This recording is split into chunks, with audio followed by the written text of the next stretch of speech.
Assalamualaikum warahmatullahi wabarakatuh. Para sahabat sekalian, sudahkah sholat Anda benar? Sudahkah sholat Anda tepat? Nah, ini pertanyaan yang sangat menarik. Kenapa tidak? Karena sungguh inna sholata tanha 'anil fahsya'i wal munkar.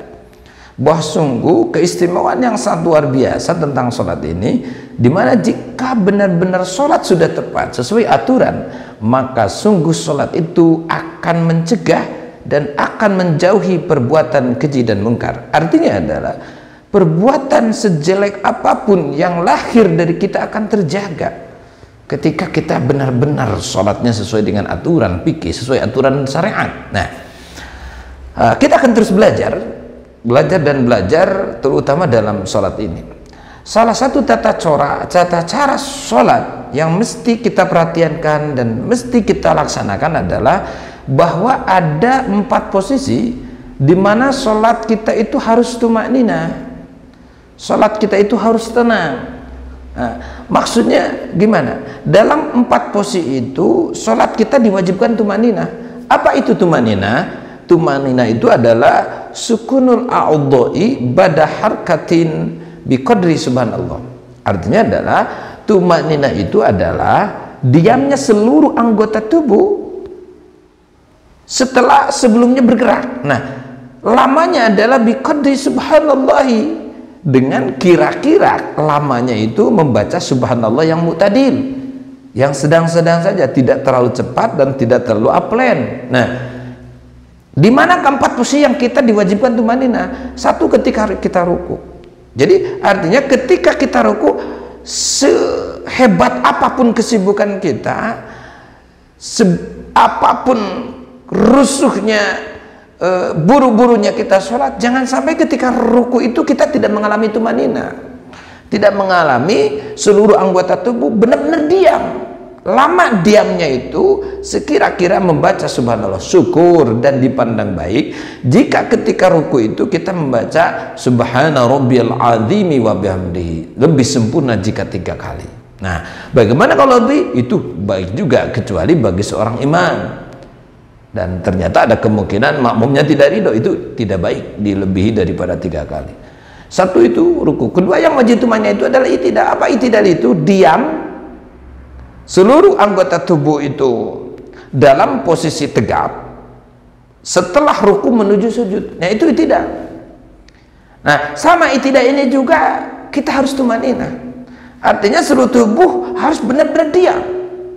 Lama diamnya tersebut selama maca subhanallah yang sedang-sedang saja. Syukur jika ketika kita mengangkat daripada ruku seperti ini, kita maca sami Allahu liman hamidah. Nah, ketika sudah tegap begini atau termasuk boleh tegap begini, kita disunatkan dan dianjurkan membaca Rabbana lakal hamdu mil'us samawati wa mil'ul ardi wa mil'u ma syi'ta min syai'in ba'du. Boleh?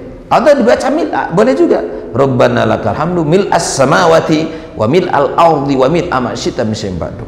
Cuma ingat, dalam itidal ini termasuk rukun qasir, artinya dipandang tidak baik jika melebihi bacaan muktabar, bahkan bisa mubtil jika kelamaan dalam itidal ini. Contoh, kita maca doanya yang tersebut tadi, yang dibacakan saat tadi, ternyata sampai 4 kali 5 kali, itu bisa mubtil, bisa membatalkan salat. Kenapa? Karena dari sononya, yang namanya itidal itu rukun yang pendek, tidak boleh dipanjang-panjangkan.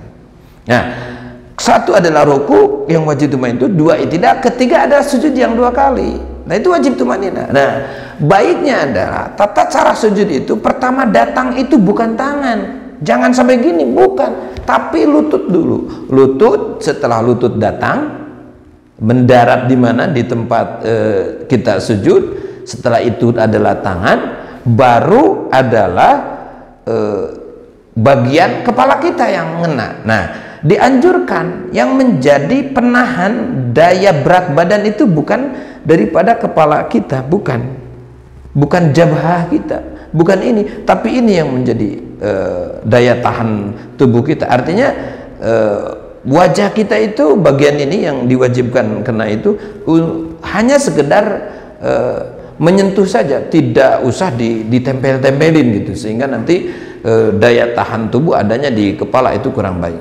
Nah, sujud ini sangat diwajibkan dan diharuskan untuk tumanina, yaitu harus berdiam diri. Posisi seluruh 7 anggota sujud semuanya aktif dalam posisi ada di tempatnya masing-masing. Mana yang 7 itu? Lutut kanan, lutut kiri, telapak kanan, telapak kanan kiri. Selanjutnya adalah di mana? Yaitu dalam daripada kaki kita, jari-jari kaki kita dalamnya yang kanan dan yang kiri. Dan terakhir anggota sujud yang ke-7 ini adalah jabah. Ini jabah ini. Nah, kening ini harus ada sebagian kening kita ketemu langsung tanpa ada halangan kepada tempat sujud kita, seperti sajadah, karpet atau dan yang lainnya. Tidak boleh terhalangi. Jadi kalau sujudnya terhalangi itu tidak sah. Tapi sebagian saja, tidak mesti kita tekankan secara berat sehingga harus seluruh kening kita ketemu sama tersujud, enggak. Seperti sebagian saja. Nah, itu sujud tersebut harus benar-benar diam. Lama diamnya kira-kira macam subhanallah, syukur. Ketika diam tersebut kita membaca subhana rabbiyal a'la wa bihamdi. Abdulnya 3 kali, andai pun lebih itu dianjurkan. Kecuali kalau kita menjadi imam. Itu kita menjadi imam, itu tidak dianjurkan jika ada curiga makmumnya tidak ridho melebih daripada 3 kali. Nah, kalau kita sendiri justru sujud itu tidak sama dengan itu, tidak. Sebanyak apapun kita bacaan dalam sujud itu dibolehkan, tidak bisa mubtil. Kenapa? Karena justru puncak tadallul, puncak daripada pembuktian merasa hina di hadapan Allah itu sujud. Maka untuk siapapun mesti dipahami bahwa sujud itu sebuah kelakuan persembahan hanya kepada Allah. Diharamkan kita sujud kepada makhluk walaupun kita menghormatinya, seperti kepada raja, kepada presiden, kepada gubernur, kepada guru, tidak boleh sampai kita melakukan sujud. Tidak boleh. Kalau merasa rengkuh, hormat, ya itu justru dianjurkan. Yang tidak boleh itu sujud, karena sujud itu khusus kelakuan persembahan kepada Allah Subhanahu wa ta'ala. Keempat, yang wajib tumanina itu adalah duduk di antara 2 sujud. Duduk di antara sujud itu wajib tumanina. Sebaiknya dalam rangka duduk tersebut yang tumanina tadi, artinya sempurna diam, membaca rabbighfirli warhamni wajburni warfa'ni warzuqni wahdini wa'afini wa'bani. Cukup sekali saja. Ini tidak boleh lebih daripada muktabar. Kenapa? Karena itu sama ruknun qasir, rukun salat yang pendek. Jika kelamaan bisa batal salat. Masalah duduk di antara 2 sujud ini ya. Insya Allah mudah-mudahan ada berkah dan manfaatnya. Syukur jika saudara sekalian bisa share, subscribe, dan insya Allah kita akan bersama-sama terus dalam channel ini untuk belajar dan belajar agama. Terima kasih para sahabat sekalian. Wassalamualaikum warahmatullahi wabarakatuh.